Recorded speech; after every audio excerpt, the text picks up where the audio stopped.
Hey, back again with video number three.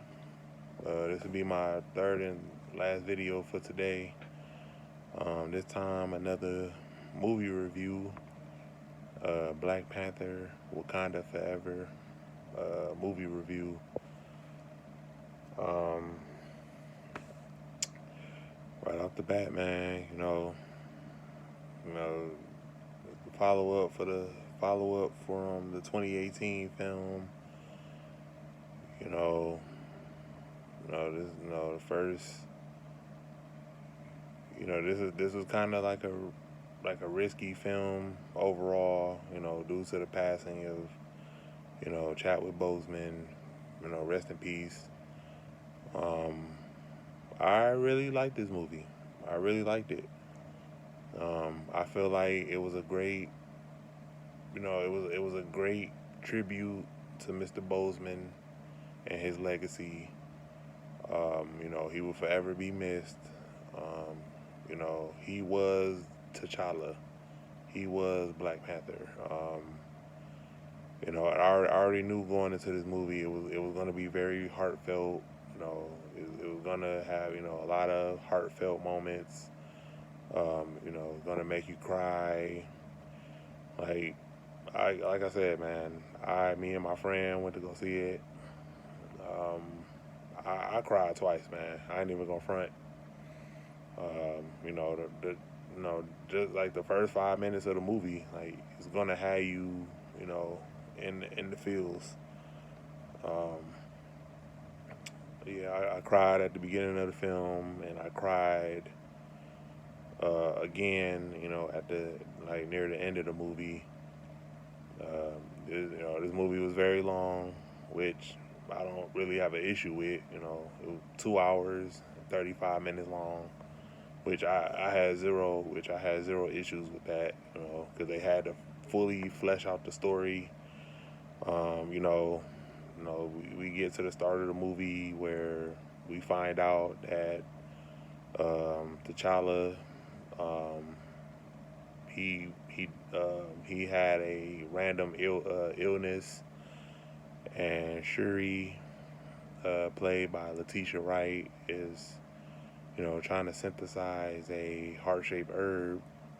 Since in the first film, Killmonger sort of like burned all of the heart-shaped herbs. So, you know, started this movie. Shuri's trying to, she's trying to save her brother from his illness by synthesizing another organic heart-shaped herb because she figures, well, that can save him. And unfortunately, by the time she tries to finish it to no success, T'Challa ends up passing away off screen. Um, so they have the whole little memorial, like I said, which was very heartfelt. And the first 5 minutes of the movie, man, get you in the feels. So then like the usual Marvel opening credits with all of the flashy characters. They did the whole little chat with tribute. You know, with no music playing in the background, just complete silence, man. And like I said, that hit the most, man.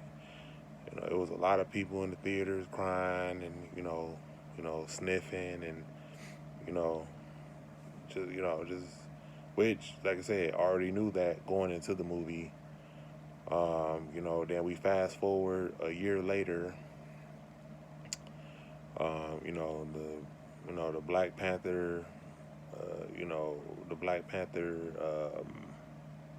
mantle was kind of like, you know, non-existent. Um,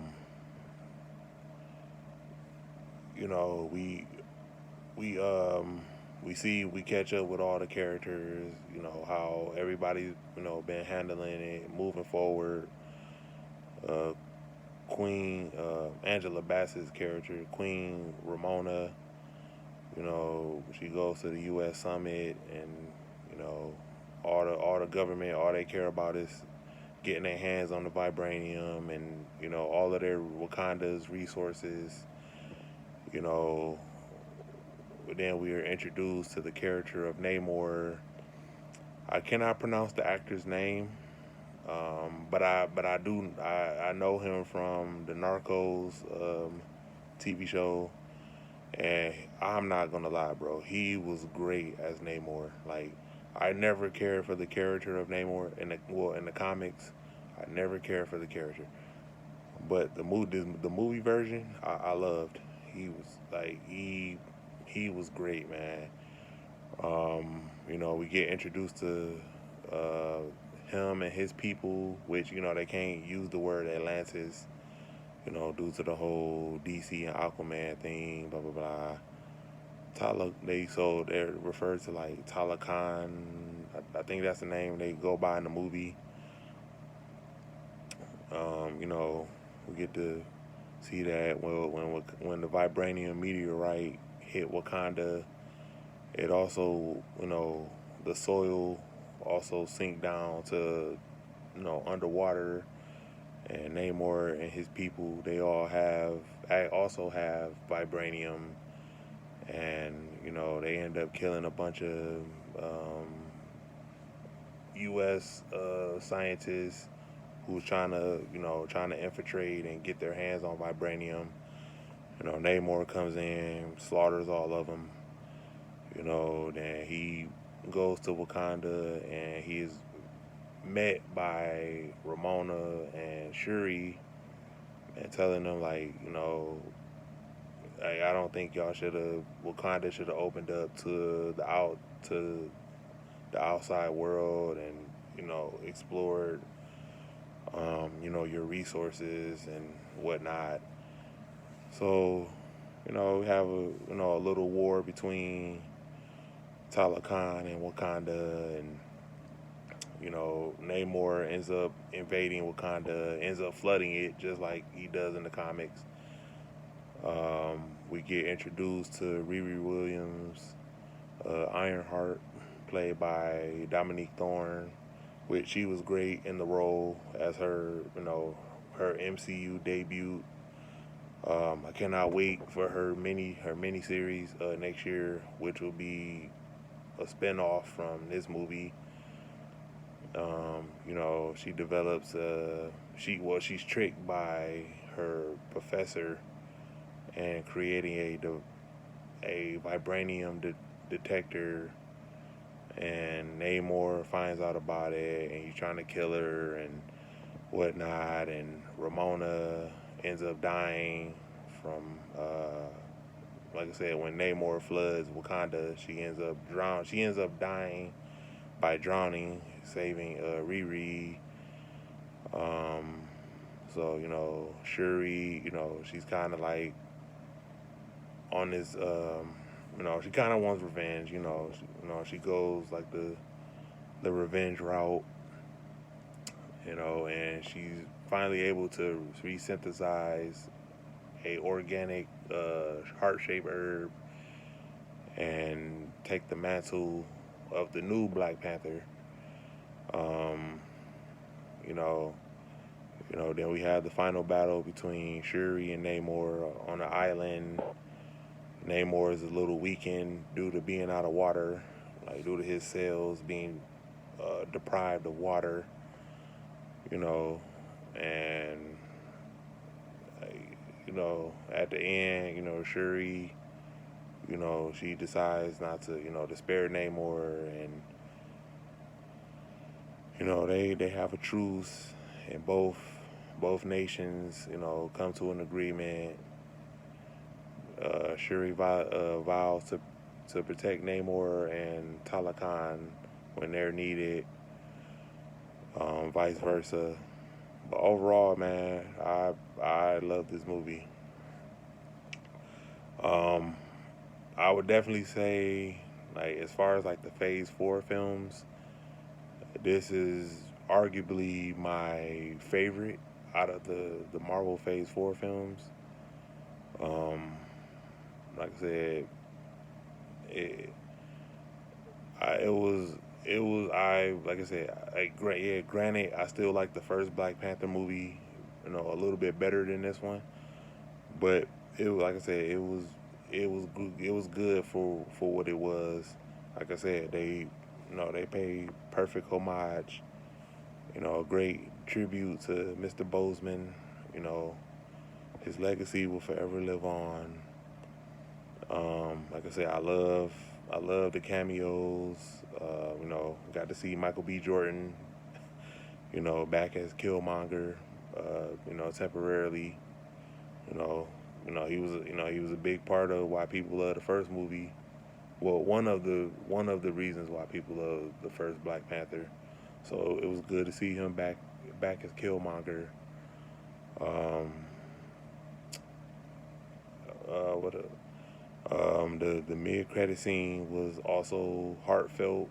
Um, we where revealed is revealed where it's revealed that T'Challa and Okoye, I mean not Okoye, Nakia, my bad, Lupita's character, that they had a son. I don't remember his Haitian name, um, but his Wakanda name is actually, his actual name is T'Challa. So I thought that was dope. That was that was a great little seed to plant. You know, in the future, yeah, he'll eventually become Black Panther in the future once he's aged up, and fully trained. But yeah, man, I get his movie. I give it a 8.5 out of 10. It was dope. Like I said, it definitely had me in the fields, man. I'd admit that. Um, yeah, they told a good story. The entire cast was great. Winston Duke as M'Baku, he was great. Okoye, the entire Dora Milaje, all of them were great, man. It's always good to see them. Everett Ross, like all of them, man. I liked it, man. I take my hat off to Ryan Coogler, because I know this was a very difficult time for him. Having to rewrite the entire script. After Chadwick passed, and even in interviews, man, Mr. Coogler, he even said like, hey, when I found out that Chadwick died, I wanted to quit being a director as a director. Like, I didn't want to do it anymore. But I'm happy that he was re-inspired. Like I said, I know people on the fence, including myself, felt like they should have recast.